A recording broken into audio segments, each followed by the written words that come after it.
Hello, good afternoon and welcome. I'm Chris Hawkins. Welcome to Circle Square and a Bluedot in Conversation in association with our friends at Bruntwood. Today's guest is a celebrated women's rights activist and author. She's a special advisor on gender equality to the leading global aid organisation Care International and has served as a fellow at the London School of Economics, a visiting professor at Manchester Metropolitan, and as Chancellor of the University of Suffolk. And she is, of course, the great-granddaughter of Emmeline Pankhurst and granddaughter of Sylvia Pankhurst, leaders of the British Suffragette movement. She's continued their legacy with a number of initiatives, including Olympic Suffragettes and GM for Women 2028. Please give a very, very warm welcome to Helen Pankhurst.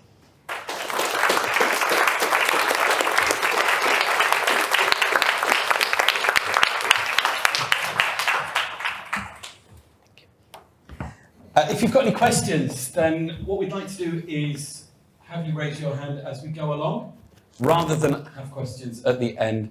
If at any point you've got anything that you want to say, want to ask, then please do. Just stick your hand up and we'll pause and take that question, okay? Helen, what was it like growing up as a Pankhurst? I didn't know any other option. That's how I grew up. So it was very much definitional. I grew up in Ethiopia, so two influences. One was that country with all its wonder and poverty. So that combination of the amazingness culturally, etc., of the country. And then the other was this surname with its history of feminism and conflict and how you interpret and understand that war, really. What was the pressure of the name as a youngster once you were aware of who you were? I was aware of it because I grew up in Ethiopia where the surname had this connotation of the link with Ethiopia, because Sylvia, my grandmother, had campaigned for Ethiopians' independence. So in Ethiopia, people only knew about the surname linked to Ethiopian heritage and independence. And then I used to come to the UK during the summer, and their adults would ask me whether I was connected. So they'd pick up on the surname and they'd say, are you related? And I would say yes, and then they'd smile and then they'd ask questions. So the pressure came a little bit from adults that would ask me questions. And then as I grew older, I felt that I needed to answer those questions. And then we moved to the UK and I got more and more of that. And the complexity and the richness of that heritage meant that I needed to be able to explain, for example, the schisms in the family and the differences between the suffragettes and the suffragists. So I think the pressure was more in needing to understand in order to answer questions, and then needing to campaign as I grew up and realised that the issues that they campaigned for still remained as relevant today as they were over 100 years ago. How old were you when you moved back to the UK? 12. Okay. In terms of your ancestry, were they unified? No, not at all. Let me ask you all a question. So the first names that you know of, give me a first name linked to the Pankhursts. So interestingly, you all went for Emmeline. Any others? Christabel. Okay, who else? Sylvia. There's one more. Yay. Okay, so 4 women, 1 mother, 3 daughters. When in history have you got 4 key characters, 4 key women that people know about more than 100 years ago? And the summary in terms of the disagreements between them is that all 4 are buried in different continents. How far can you take your disagreements? But actually there were 2 main schisms and they're linked to party politics in a way. Emmeline and Christabel on the one side, who became more and more conservative, Sylvia and Adela, who were more left-leaning, but it was also because of tactics. Emmeline and Christabel felt that at the time working men didn't have the right to vote either, so practically, realistically, let's campaign and focus on middle class and upper class voices because they had the freedom to be able to engage. Sylvia and Nadella felt that it was working class women who needed the vote more than others, so important to get their engagement, and also issues around authoritarian versus democratic leadership. They disagreed on that. So a lot more behind the schisms, a lot of differences of opinion. What about the men in the families? Yeah, Richard Pankhurst, key figure in the whole lead up to the formation of the suffragette movement, but he died. He was a radical. He had been the lawyer behind some of the legislation, such as the Married Women's Property Act that gave married women some legal rights at the time in order to change a situation where married women had very little rights to retain their property.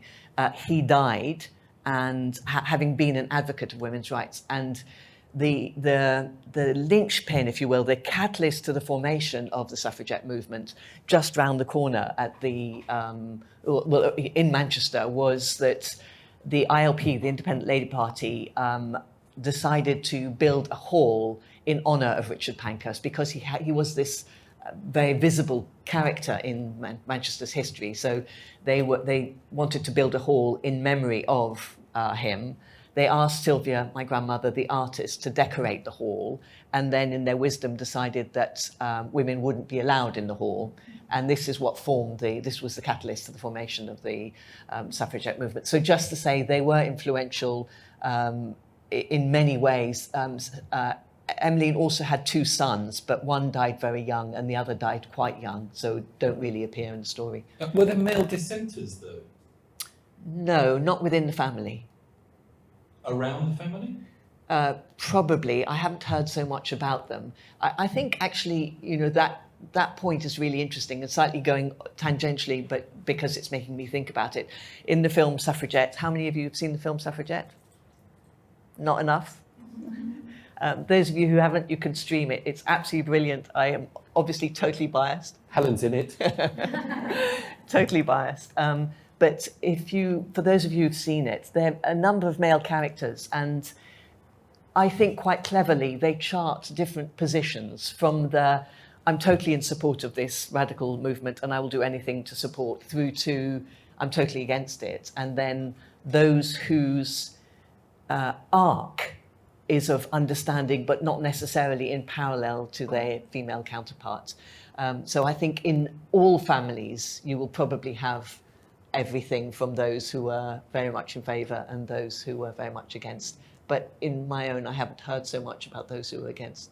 Tell me about the bond between Emmeline and Sylvia. Complicated. I think the relationship between Emmeline and Christabel was the strongest. In any family, there are complicated dynamics, and psychology would have a lot to say about all of this. Sylvia, as middle daughter, felt very close to her father, Christabel more to her mother. Her father died when Emmeline and Christabel were in France. Young Sylvia was left with her dying father and regretted not calling her mother to her father's dying bed early enough. So all sorts of things around that. And then the differences of opinion politically. So they ended up not on speaking terms, and my father was never met his grandmother. His grandmother, yeah. You haven't mentioned your mother yet. I haven't. The relationships are, my father was Sylvia's son. Mum was brought into the Pankhurst dynasty to live in Ethiopia. So she I don't even know where to start, because she was incredibly courageous. Going back a bit, Sylvia went to live in Ethiopia at the age of, I think, 75. So in the 1950s, this 75-year-old, having possibly even older, having done all of the other campaigning, decides to go and live in Ethiopia, which was an incredible thing to end up doing. And she went with my father, and my mother joined them, not married at the time, and joined this family of radicals with Sylvia living in the family. And so she took on a lot and became very much part of that Pankhurst story. Has it ever been a burden? No, the only time I've been a little bit worried about it is things like at the dentist chair, when I've worried that maybe somebody with a grudge might have it in for me. But otherwise, no, it's been nothing but a joy. I can't imagine there are grudges, are there? Oh, I'm sure there are. Do you really believe that? I do.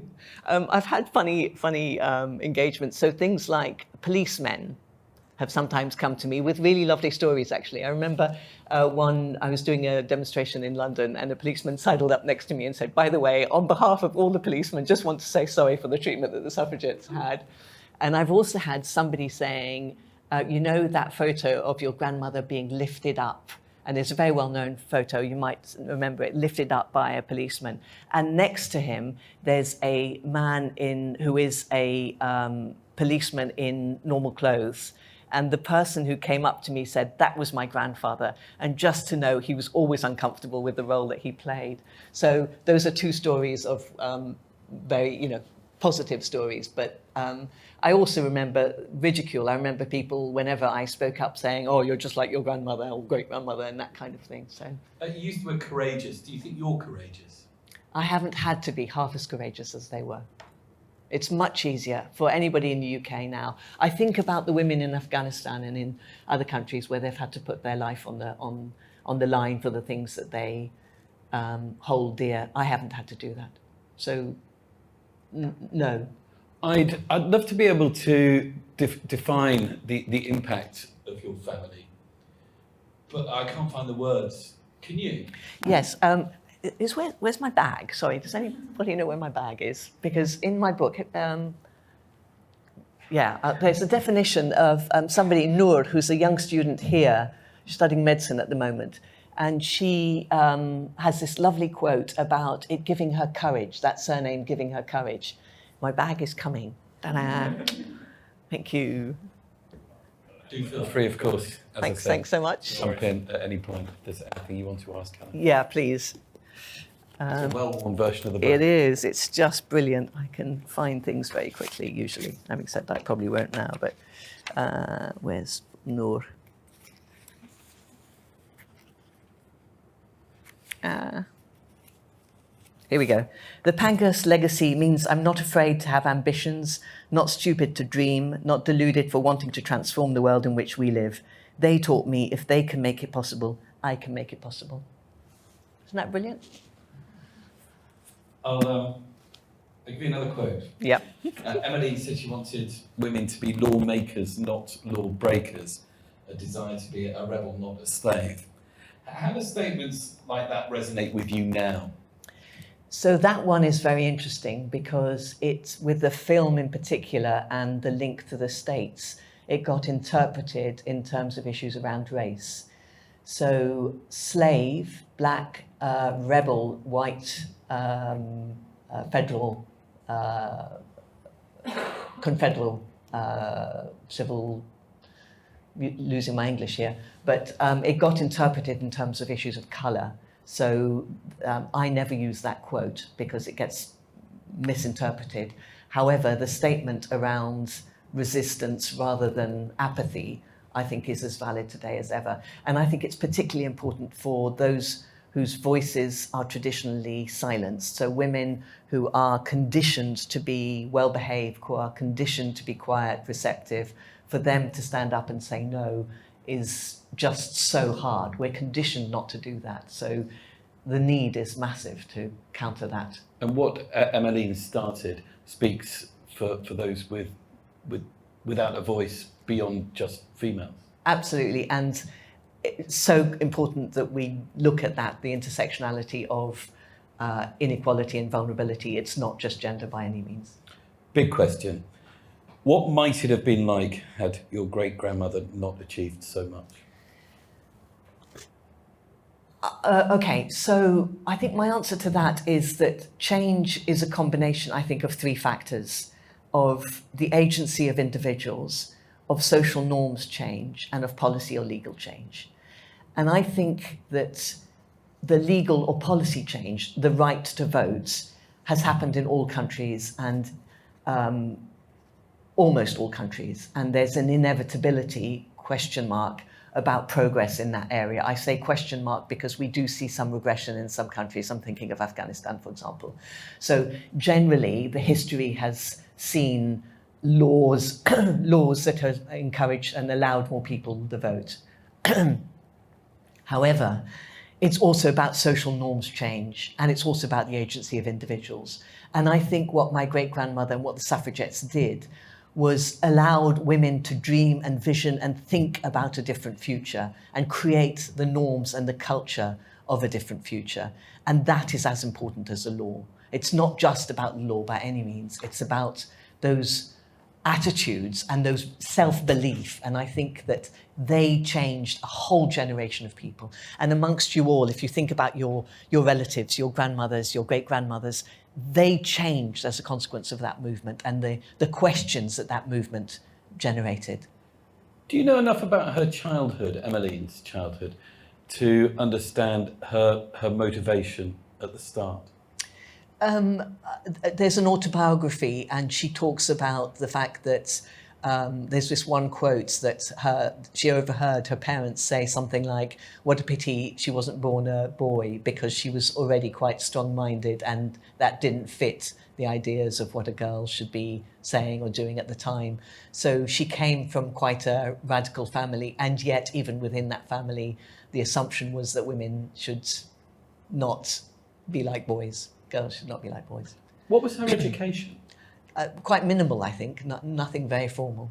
And even Sylvia, the next generation, were only. And again, those were the times. But Sylvia and co had very little education. They had a bit at the Manchester School for Girls. I'd like to find out a bit more about you, Helen, and to start, Ethiopia. Where in Ethiopia, and what kind of lifestyle did you have?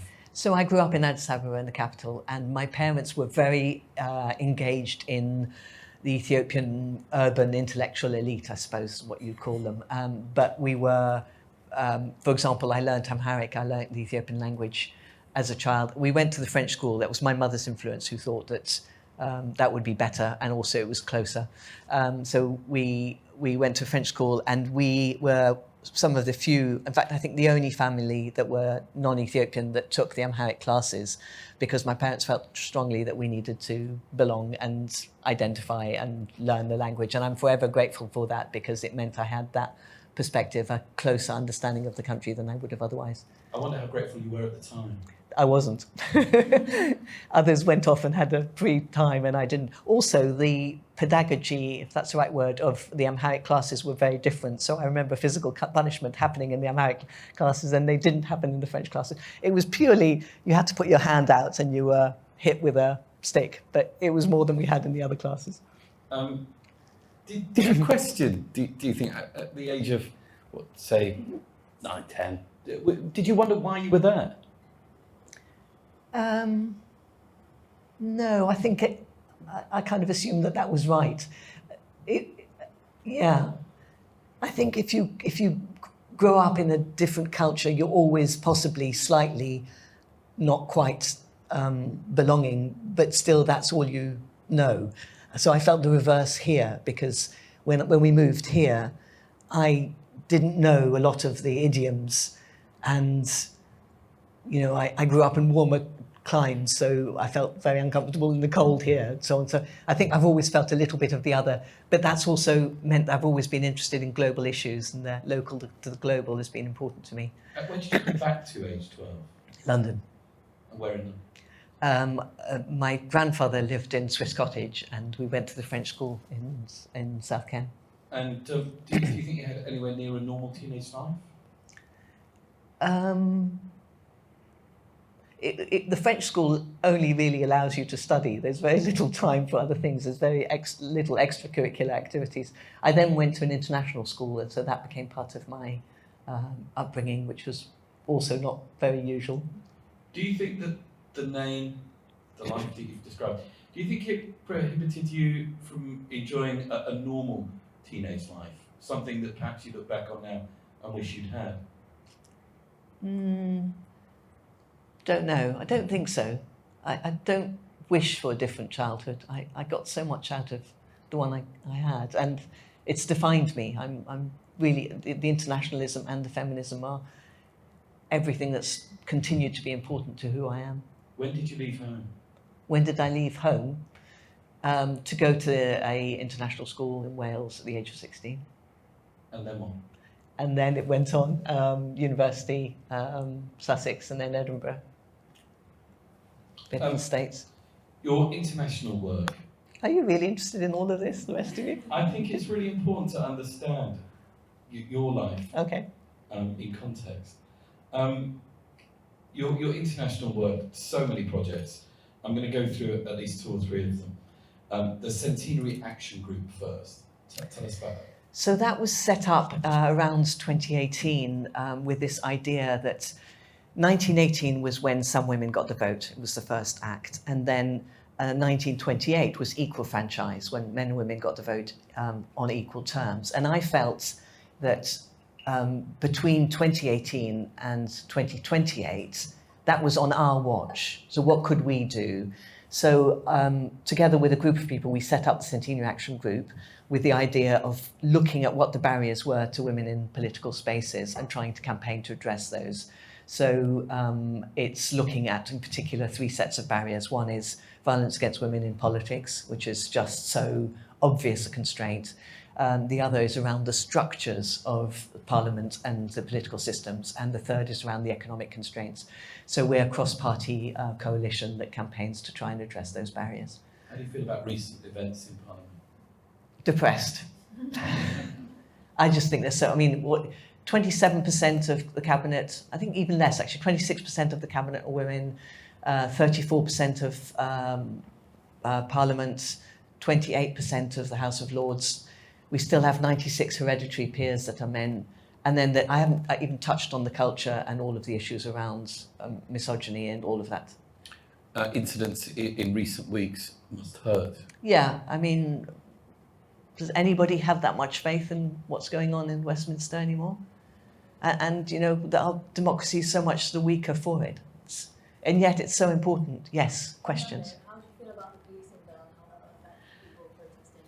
So depressed. Yeah. So I don't know whether everybody heard, but that's about the policing bill. And there was a lot of resistance to some of the worst of it. And, thank goodness for the House of Lords that actually kind of reduced some of the negative aspects of that bill. But it just means that so much of what any campaigners have done in the past is limited now by that bill. So yes, a lot of it is regressive. And I think that assumption that we're just going forward, no. How effective would you say protest is in 2022? Not successful enough, not effective enough. And yet you have to hold on to hope and you have to do what you can. Also, I think you never know when you're going to get the gains. I think you can push and push and push and you never know, and there's certain changes. And we've seen this on some laws. We've been behind the ILO Convention 190, which is harassment at work, which followed on and is linked a little bit to the Me Too campaign. And it is leading to massive legislative changes in many countries to ensure that violence at work is being addressed much more systematically. Or even things like the equal pay, some of the legislation around reporting on pay gaps. That's leading to certain changes. So I think you have to hold on to where you can achieve change and just keep going. How do you go about lobbying? Different ways, but the most interesting thing I think about the suffragettes is not their militancy, it's their lateral thinking. They were just phenomenal at their clever PR stunts. So I think humour and clever stunts go a lot further than anger or sometimes noise, actually. Is there a good example that you can think of in your own case? Not so much in my own, this magical bag. Not so much in my own case, but, or maybe I can think of ones, but this is an old 1 penny, and the suffragettes used to stamp votes for women on the image of the king. So defacing the king, which is just the worst thing possible, but you're passing on your message. So anybody that gets the money gets the message. So really clever stuff. And then this, you'll know from the film, but it's the badge, and it's a military symbol, but it means that you show the power of your resistance, and each time you were imprisoned, you got another of those bars. We've used dressing up as suffragettes as the way of linking past and present to make the points. Is that always with you, that bird? No, not always. It's a handy prop. It is. When you're protesting, do you think you channel your grandparent, Sylvia, Emily? I have the power of that surname that gives me, it's a cloak of support, but more importantly, I think I'm that much more visible as a consequence. The media are that much more interested, people are that much more interested, so it magnifies the message in ways that are really powerful. So I'm very glad. Tell us about the Greater Manchester GM for Women 2028 group. Great. Well, thank you for mentioning that. It's It is a bit of GM for Women is the summary. Any of you in Manchester that are interested in making a difference within Greater Manchester, this initiative, again, 2018 to 2028, and the idea is to look at the data around what's happening in Greater Manchester for women and girls and to push for change. So if any of you are interested in engaging, we are a small group, quite a few linked to the different universities around Manchester, or in companies or civil society, just trying to look at what's going on and make a difference. So please stay behind if you want to join. We're always looking for recruits. And if you look at the website, GM for Women, you'll see what we're doing. So for example, we have an event on the 2nd of July where we're trying to create space for those with power on a particular issue to be in a conversation with those who are complaining or have an issue to make. As an example, at an event that we had where we looked at the data, so we had these 10 indicators that we're tracing over the 10 years, and the data is going down, not better. And in the conversation around that, one of the issues that came up was around girls and football. And I don't know whether you've seen this, but a lot of girls are now playing football, youngsters, and they're playing, but then they stop playing. And they stop playing because the clubs no longer support them, the boys start teasing them, the facilities are not there. And so we wanted to address this issue that change was beginning and then being thwarted. So we're going to have, that's one of the themes that's going to be discussed. How do you explain that? That all of these structures and systems are still very resistant to change, and you think you've changed something and you haven't. You've created a moment, but everything else then kind of stops it from happening. One of the imageries that, in the book that somebody used was an elastic band. You're pulling the elastic band and you think you've achieved change and you let go because you think you've got there. And when you let go, it defaults back. And in fact, it defaults back worse. You'd be very proud of my 12-year-old who joined her new secondary school and was appointed to the school council. And she only made one change, and that was to introduce girls' football to the school for the first time. Very good. Well, watch that. Exactly, watch that space. Yeah, that's really interesting. The Pankhurst Centre is close to your heart for very obvious reasons. Tell us about that place. Okay, how many of you have been in the Pankhurst Centre? Okay, again, brilliant, but not enough. Those of you who've not been, I don't know whether you live in Manchester, but I assume many of you do. It's just around the corner, and it's the place that the Suffragettes started the campaign. So it's both the home, the personal home, and the political home of the suffragette movement. And there is this parlour, which is where it all happens, and there's a very lovely small display that tells the story.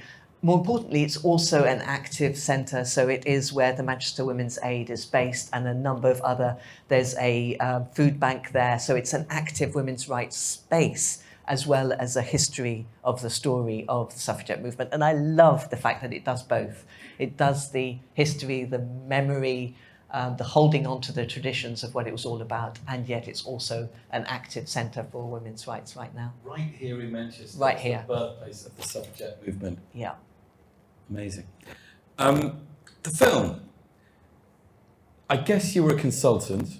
Yeah. And you did, I mentioned that you were in it. You were, weren't you? Yeah, that's right, yeah. And your daughter too. Yeah, in fact, I was telling you earlier, I'm just there kind of filing things, and she's there and picks up a phone and actually has one word, which is hello. How important was that film? Really important. I think films can reach so many people that, history might not reach. It follows through over time, so people can still watch it now. It's a very short, succinct entry into the world of the suffragettes. The main characters are composite, so in 1 hour and a half or whatever it is, you can tell such a complicated story of so many different people. It's immersive, it's complicated, it shows the political arc and the complexity of it, and yet also it doesn't do it justice because, for example, for those of you who've seen it, there is one force-feeding scene. There is one scene of something where actually the worst thing about the force-feeding was that the women who were sitting in their cells would hear the force-feeding of their companions before they got to them. Then they would be force-fed, and then they hear the force-feeding of the others. And this didn't just happen once. It happened 3 times a day. It happened day after day after day. And the crime being? And the crime being they wanted the right to vote. And this is a liberal, democratic government that did it. I mean, yeah. The film did really well, didn't it? Reassuringly well. Yeah, and please do watch it. My main, again, I was telling you, my main contribution to the film was actually getting the dates at the end where you see when women got to vote in different countries. And I thought that was so important because it universalised the story. Explain what you mean. So at the very end, you get the dates of when women got to vote in different countries. So it starts with, 1918, some women got to vote, 1928, all women got to vote. It's also got the figure of when women got the rights to, in terms of child, looking after their children and so on. But the main one is it gives you the different dates around the world. And that means that you've just watched the film and then you see the scrolling of these dates. And I think you realise that fight for women to have the right to vote is universal. And it's still happening because the last date is, I think it was 2015. When the film came out, the last date on there was, I think, 2015. So, yeah. Yeah, and Saudi Arabia yeah. Right at the end. Okay, by way of now bringing all that we've talked about up to date, and with reference to your book, To Deeds Not Words, how are we doing now? So, not good enough. And that was the reason for writing it was I kept on being asked, what would they have said? And I wanted to look at that and to think about that. So I'd be very interested in your thoughts about this. So what I do in the book is, by chapter, I consider whether we're there yet, whether anything has changed. And to get your perspective on this, should we do it by chapter? Yeah. Okay, so the first chapter is on politics. What do you think? 0, no change. 5, equality. In the UK, where are we? Are we 1, 2, 3, 4? Can you all put your hands up with whatever you think we're at? So 0 would be no change, 5 would be that we're there. What am I saying? 2s, 3s, sorry? Base is 19, over 100 years ago, so 1918, let's say. 3s, 2s, 3s, 4s. Okay, so I'd probably say 3 as the average. If we had time, I'd be interested to get your views on that. Not sure, do we? I think so. Are you surprised at a 4, for example? I'm very surprised by the 4. So could we maybe hear from those who are going forwards to their thoughts on that? It's a safe space. Anyone willing to explain their score? Thank you. Yeah, always. I mean, from having no vote to the position that it's in now, I mean, I'm really pleased that was a fairly strong performance on a mark of 1 to 5. And I'm not suggesting the job's over. I mean, I've been involved on the periphery, sort of all my adult life. But I mean, actually, there's massive progress made, especially looking at that. Maybe not in the right time, most of the people here. I mean, it has obviously plateaued and stagnated. But I think if you go back to pre-1918, then yeah, I would give it a 4. Okay, those who scored it a 2, in contrast, let's just hear, yeah? I think if you're looking at voting on its own, maybe you could give it a 4, but I think politics in general, in terms of accessibility, who's in Parliament, and all that sort of stuff, that's why I'm kind of giving it a 2. Okay, other views, other 4s, or other, yeah? I put a 3. I mean, now, isn't there like a thing that now you need an ID to vote? And that's like, there's a lot of people in poverty, there's a lot of people who can't get access to have an ID or some sort of document. And, you know, we just think, oh yeah, anyone has access to it, but it's not. And that just doesn't, it's a lot of times as well, those who are staying at home, even in 2022, it's women mostly, so. Other views?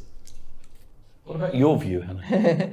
I can't even remember what I scored it, but I know that between the hardback and the paperback, I changed my opinions on some of the scores on the basis of what I was hearing as I was doing talks up and down the country. Right now, I'd probably score it less than I did before because of the issue around the culture, and actually some of the figures have gone down, and my guess is that the next election they might go down again. So, for example, the number of women in cabinet has gone down recently. Certain underlying issues. I'd probably score it a 2.5. If I was allowed halves, I think I allowed myself halves, I'd probably score it a 2.5, and I think I probably scored it a 3 last time. Shall we move on? I mean, what about economically? Can I first, do you have access to political leaders? Do they come to you? Do you go to them and make your case? Yes, up to a point. With the Centenary Action Group, a fair amount of engagement with MPs and peers, some of whom are involved in the Centenary Action Group itself. And then with a GM for Women, we're linked to the GMCA and to some of the councillors and some of the MPs and to Andy Burnham. So certain linkages. Do they want to listen? They usually want to talk. Yeah.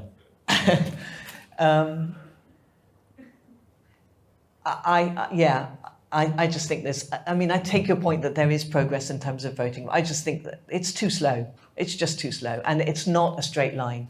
And I think anybody who was campaigning and being force-fed would, for that right, would be saying, "Come on, we can do better." And that's the point. We can do better. We must do better. What about economically? So again, same question, if we can move on. So 0, no change. 5, equality. How do you feel we are in terms of the economics of the difference between men and women here in the UK? What are you thinking? 1, 2, 3, 4, 5. Where are we? 2s, 3s, 3s, 2s. Without wishing to steer the scores, because the scores are now in. You said in the book, poverty still wears a female face. This was only 3 or 4 years ago. Yeah. Is that still what you believe? Yeah, and look at what the pandemic did from that perspective.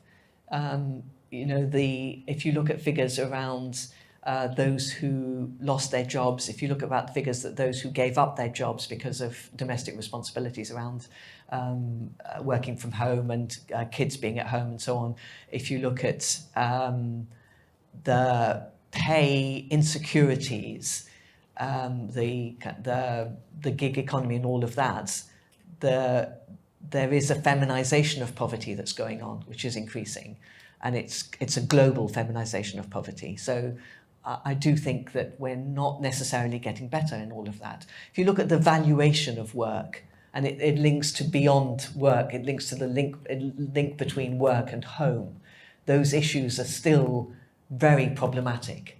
We're still separating work and home in a way where you don't value and don't understand how home impinges on work, and therefore what the economic monetary value of work is. How does the role of a woman as a mother fit in with what you just said? So I think the main point is that we define women as mothers and as the relationships to their family, and we define men as autonomous. And we can't do that. That's just not the reality of the world in which we live. That has to be transformed. We have to define men as also fathers. as partners. And yet we don't. I mean, in any conversation you don't. Bring two women together, they will talk about their families. Bring two men together, they will talk about their work. I'm exaggerating. How was it in your household with two kids? I think we tried to do things differently and often reverted back to the tradition. And I've heard this a lot from a lot of feminists that say it's easier to be feminists outside the home than it is at home. You know, we get that even from politicians, so that there's a reversal sometimes to gender norms at home. Is that then a change that can't be made? No, it's just a change that takes time and persistence. What's it like in your family? Oh, yeah. My wife's not here. It's a good question. We're both working parents, and I think my daughter definitely prefers her mum. So the role of my wife as a parent, I would say we're pretty equal, but we only have one child, and I think that makes life easier. I think. And my wife is a real feminist, so maybe we're not a normal household. A normal household, what about the rest of you? How do you feel about this issue of how society still defines men, women? I think we, in this generation, try and revert a lot of the things other generations have just let pass, which could potentially, form arguments or debate. And I think a lot of the time, you just have to keep trying and trying and trying to make the change. Like my partner's mom turned around to me once and she was like, "I'm really sorry, I thought I was just doing the best for my son, and now we're trying to fix all these things." And we're getting there, but I think that's why feminism's a man's issue, right? Because I'm with someone who's receptive and understands these issues, and we've got an equal partnership. But I think giving women not the power, but also men the understanding of why it's important. I get that, yeah. I think I live in a household with two strong women, and there's just me and a small dog, and I am happy to be downtrodden. We need to get back to the scores for economics. So we had, I think, around 3 as an average. I think I would probably score that, again, going backwards rather than forwards.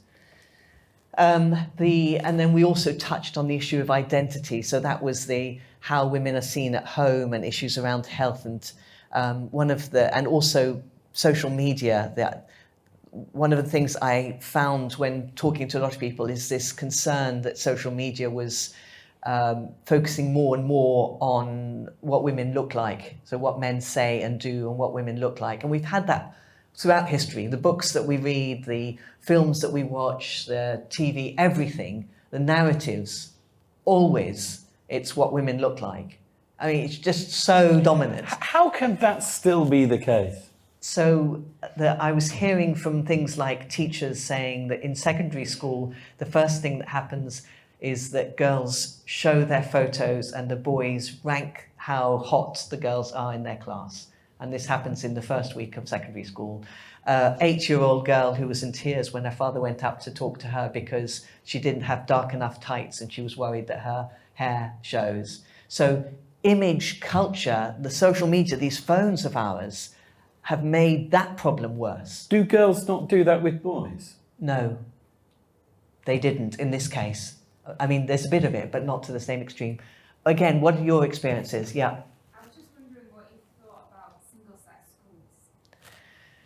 So single-sex schools, I'm conflicted. I would prefer not to send. I didn't send my kids to single-sex schools because I felt that the real world is mixed and it's better to be engaged in the real world. But I understand those parents in particular with girls who feel that it's a safer space for them because. That scenario wouldn't necessarily happen. That you just mentioned. Apart from social media now. Yeah. Do you think we've got to the heart of the matter, if you like, in that education is so key and failing? So I think education is key. I think the things around education in the space of schools are key.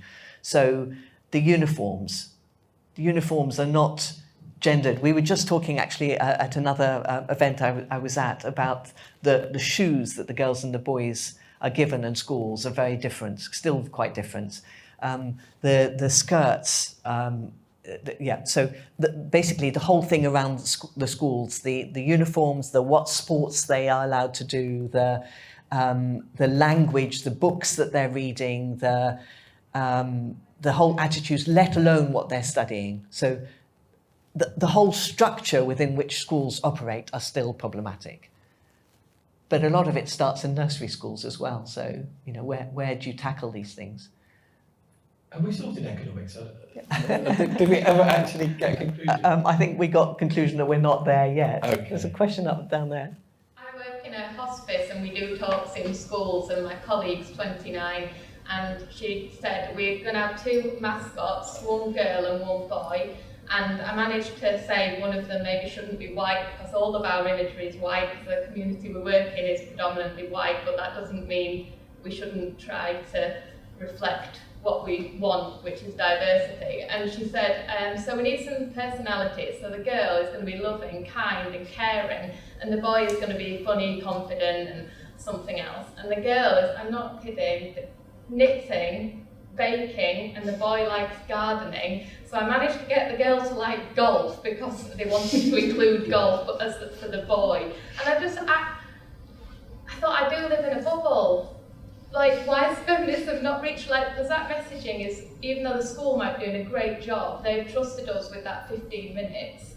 And, the girl, obviously she had a ponytail and she's wearing more like purple, which obviously purple's a great colour, but the boy's wearing like bolder colours.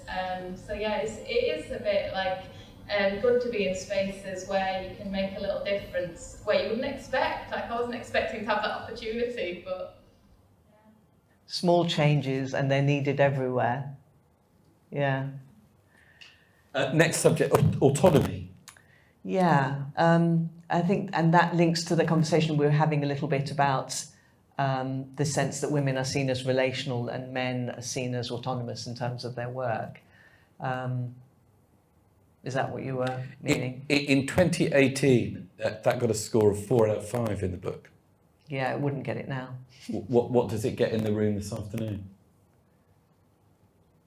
Yeah, so this was that issue around how women are defined versus how men are defined. That men, I think, are defined to be more autonomous, and the dangers of that, the danger of men not having the language, the emotional language to talk about their relationships, whereas women being encouraged to have that language and to see themselves as relational. And the issue around the image of women being so important. So all of that I was putting under that category. What do people feel? What are our scores around that? It's 2s. It's a slightly difficult one to 3s, 2s, 3s. So we're not there yet is a summary to that one. Violence against women you deal with in the book. Yeah, I almost feel like let's skip that one altogether because... Yeah. I mean, that's so depressing. We could talk, just so as not to get too depressed, we could talk about culture, because I think things are shifting there. I want to ask first, who is to blame? We all to blame. Right, explain. It's back to the culture issue, isn't it? I think if we all don't try and change things in our own spaces, if we all assume it's somebody else's responsibility, then, small things, Cressida Dick, was it her responsibility to look after what the police were doing, or to look at the relationship between the police and citizens? She felt that it was one of those, not both. And that was her undoing, is that she felt her role was to support the police, not to understand the relationship between police and citizens. Were you pleased to see her go? Always sad to see somebody who was effective and the first woman in her leadership position to go. Really sad. But I think it was probably the right call because I think of a misreading of the importance of that role. So, and it's back to that point about, I think we all have a responsibility to do what we can to address these types of issues, and not just to look at our role as managers, as whatever other roles we have, to understand that we have this role, in terms of our relationship with each other. Can you foresee a female Prime Minister in coming years? We've had two, so we will have more, but it's not the solution. It's more women in all positions that's important. Yeah, you preempted my next question, which was going to be, if we did, would that be a significant change? Not enough. And again, it's the issue of where change comes. Change comes in the schools, in the nurseries, in the in our relationships with our kids, with our sons, how we bring sons up, and in Parliament, and I think getting rid of those 96 hereditary male peers, even although the House of Lords has been wonderful in so many ways. So everywhere, for me, change is needed. Why have you never gone directly into politics? Because I'm not a party political animal, and you have to be a party political animal. Could you not be one? No, because I believe in cross-party work, and that's where I think my voice is more powerful. I assume it's been mooted. It has, yes. But it's a definite no. It's a no at the moment. It's a no at the moment. That was a political answer, if I Very remember good. what it was. You're in. It seems like so much of what you're saying that is concerning is that changes have been made, but we've gone back. Yeah. Well, I'm finding it hard to understand why that can be. I think I'm also looking at that from the global perspective, and again, what's happening in the States, what's happening in Afghanistan comes to mind, and other countries where, Ethiopia, I've seen some wonderful progress one minute and then things going backwards in others. So again, it's that point that we have a responsibility to keep chipping away, because if we assume that somebody else has done it or somebody else will do it, then it's things will go backwards. I think it is, to my mind, fair to say 1918 to now is a big change. But you mentioned Saudi Arabia. Until the Middle East makes big changes, then the rest of the globe is waiting, isn't it? Yeah, we are interconnected, and look at environmental issues as well. You know, we can't, we don't exist in islands independent of the context, both environmentally and socially, politically, etc. Politically as well. I mean, there are trends and influences that cut across from one country to another. Coming full circle, and back to Emmeline, where did we start? Not too sure. A bit more. Tell me a bit more. I mean, back to 1918, I suppose, and I mean, in 100 years from before the changes that she made happen. Where were we then, do you think? How would you put into words where we were? So, given what I've just said about the complexity of some of this, I also think maybe with our eyes now, we tend to assume that everything was a lot worse, and only a lot worse, over 100 years ago and well before Emmeline was campaigning. And I think that that's probably wrong. I think there's much more nuance in what the past was like and even what the present is now. So as we were voting, we are talking about being in Manchester with a certain class and a certain set of people with those views. If you talk, if this was happening in another part of Manchester with another set of people, they would be scoring very differently. Certain generations, genders would be scoring differently. So I think what I'm saying is our experiences are moulded by those that we are around, those around us, and holding on to the complexity and understanding that is as important as thinking about the trends. Where are we heading? With all of our work, somewhere better, I hope, with all of our responsibilities and all of our engagements, but let's not take that for granted. What's key to change? Not giving up, persistence, a sense of common purpose. You know, the UK is at its best when it brings that out. The world is at its best when it works together. We've seen moments of that collective engagement. Just need more of it. Has it been a privilege being born into the Pankhurst family? Most definitely it has. Thank you so much. You're an incredible, incredible woman. Not surprisingly, so thank you so much for being so honest and for sharing incredible insight in your stories. It's been fascinating. Thank you. Thank you so much. Helen Pankhurst.